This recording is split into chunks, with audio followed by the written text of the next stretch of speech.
for showing up for our press conference. Kind of a high-level overview of everything we're going to be talking about today. That's 4 separate bills: a middle-class tax cut, expanding the married couples tax credit, expanding the child care tax credit, and retirement income exemption. And these new set of tax reform bills will really help working families, seniors who are on a fixed budget, and the second bracket broadly reaches the entire middle class. As an entire package, the bills will provide about $2.1 billion in tax relief for Wisconsinites.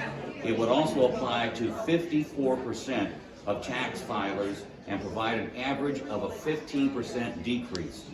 I know we'll talk about these more specifically, so I'll turn things over first of all to Representative Krug to talk about the married couples tax credits. Oh, you're fine. I memorized my part. Oh. So good morning.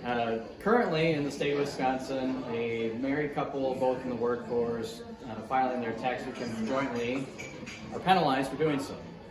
They don't get to recognize the savings that an individual filer would receive. So one of the things we do in Wisconsin to offset that is our married couples tax credit.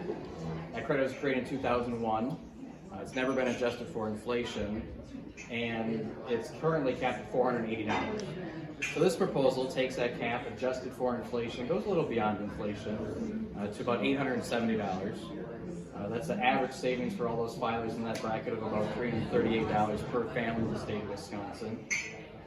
Very beneficial idea for working families to make sure that we keep working couples in the workforce, make sure that we've got 2-parent earners supporting families in the state of Wisconsin, and more importantly, it keeps those tax dollars with those families and our local communities for them to decide how best to spend those. So I think overall it's a good start to our proposal, and next I would introduce Representative Spiros and Representative Peterson on the middle class tax.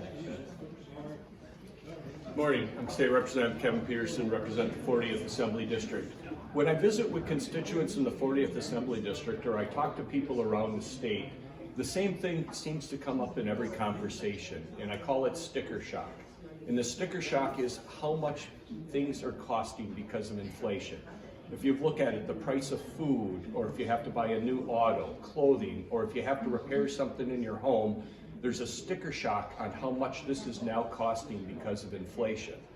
On the other side of that is not only is it costing the middle class and the people paying all that, but at the same time that prices are going up, the state government has actually been accruing a surplus down in Madison. And if you think about it this way, if something costs $10 today, there's 50-cent state tax on that. But because of inflation, if that item now costs $20, you're paying $1 in state taxes on that item. And that excess money is now sitting down in Madison. On top of that, maybe you have an employer that wants to give you a pay raise because you're doing a good job and they don't want to lose you. You're paying more in income tax because of that. So we're going to be taking a portion of that excess money and surplus money that the state has now taken in and use that for a true middle class tax cut. If you look at the tax brackets, there's 4 tax brackets in the state of Wisconsin, and the middle tax bracket is 4.4% of your income, and it currently goes from approximately $16,000 to about $38,000 of income. What we're going to be doing is raising the upper limit of that $38,000 to $150,000, so that anyone making approximately $16,000 to $150,000 would see a tax decrease, so that our hardworking middle class can help pay for things. And I'm going to turn it over to Rep. Spiros. Thank you. And thank you for being here. So what that average tax cut is, it's going to be $454 per filer. The tax withholding tables would also be updated. They'd be updated on July 1st. And individuals would see a direct benefit and more in their paycheck starting in August. The plan makes no changes to the 3rd and 4th tax brackets. And if you recall, we had sent a whole plan to the governor a few times now with all the brackets and basically vetoed those. So he was talking about a middle tax cut. That's what this is. And you know, from my standpoint, when I ran 12 years ago, that's why I ran, was because of high taxes. So we have a surplus, we have that opportunity to give money back, and that's what we're going to try to do. So with that, I'll turn it over to Senator Testin. Thank you, Representative Spiros. And I'm proud to stand here with my colleagues as we unveil our tax cut proposal to try and provide significant tax relief for the hardworking taxpayer of the state.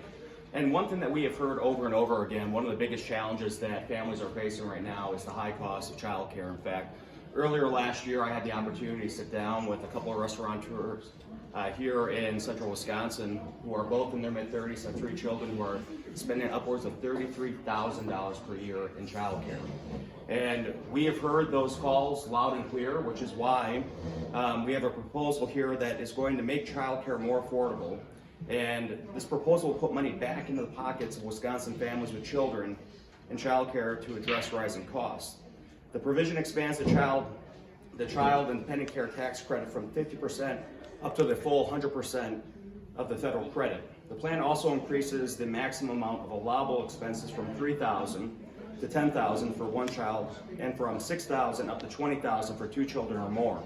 Now, it should be noted that a very similar provision was proposed in the governor's budget, but at that time, we removed that provision because we had a different approach to providing tax relief. In fact, we wanted to simplify our tax code from going to 4 brackets down to 3, put Wisconsin on a glide path to a flat tax. But unfortunately, when the budget reached the governor's desk, he vetoed 95% of those tax cuts. Now, what the irony is that in a special session later last fall, we actually include a very similar proposal that is before us today that the governor vetoed.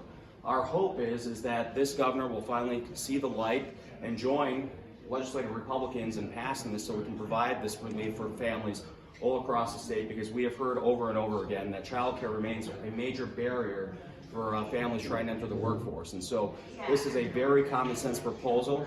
We hope the governor will sign it when it reaches his desk. And with that, I'd like to turn it back over to Representative Snyder to talk about the retirement income proposal. All right, thank you. And this is really appropriate with news conference here in the Landing, because one thing we've noticed over the years is the fact of the matter is that a lot of our seniors are leaving the state because of taxes.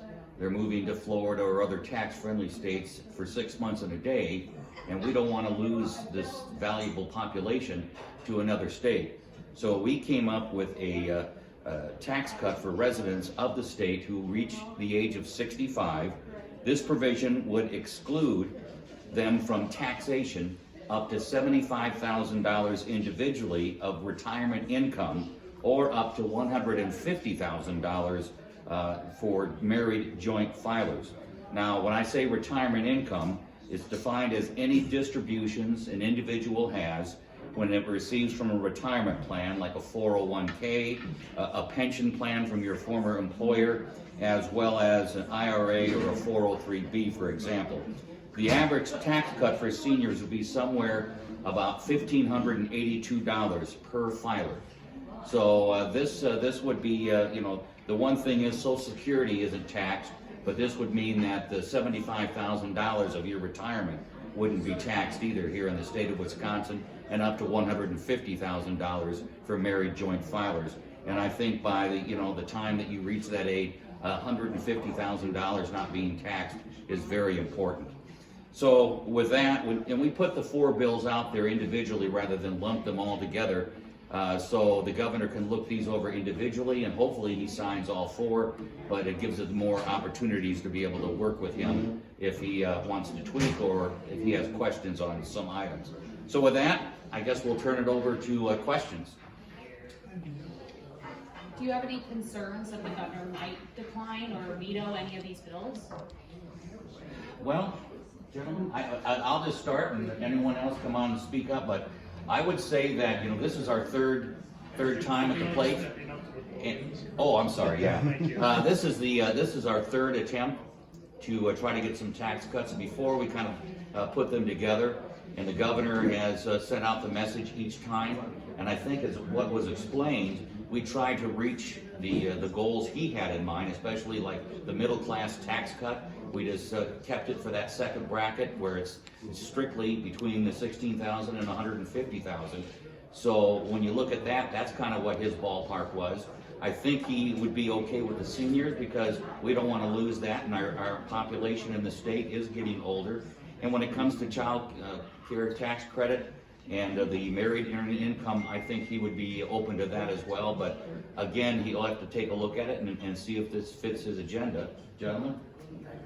I would add, so obviously as it relates to tax cuts, it's been sort of a moving target when it comes to Governor Evers. So when you take a look at the budgets he has proposed, since he has taken office, he has tried to increase taxes by over $1 billion, repeal a number of reforms, and every time that he has sent tax increases to the Republican legislature, we have resoundingly rejected them because we understand that the true key to economic recovery and prosperity is getting money out of Madison and back into the pockets of hardworking taxpayers. Now, what's ironic about last session compared to this session is that the governor again sent us a budget that would have increased taxes by over $1 billion. We sent him tax cuts. And last session, during his re-election, he actually championed the tax cuts that we sent him and ran on that and was reelected on that. Now, you fast forward to this session, again, he wanted to increase taxes. We sent him a tax cut that would have provided tax relief to every single taxpayer here in the state of Wisconsin. But with his line item veto pen, he vetoed 95% of those. So our hope is that by doing press conferences around the state, by having this launch, is that we are going to build public pressure and build momentum that when these bills reach his desk, that he will be inclined to sign them, because again, it is not the government's money, it is the taxpayers' money, and that should be the message moving forward from here on out.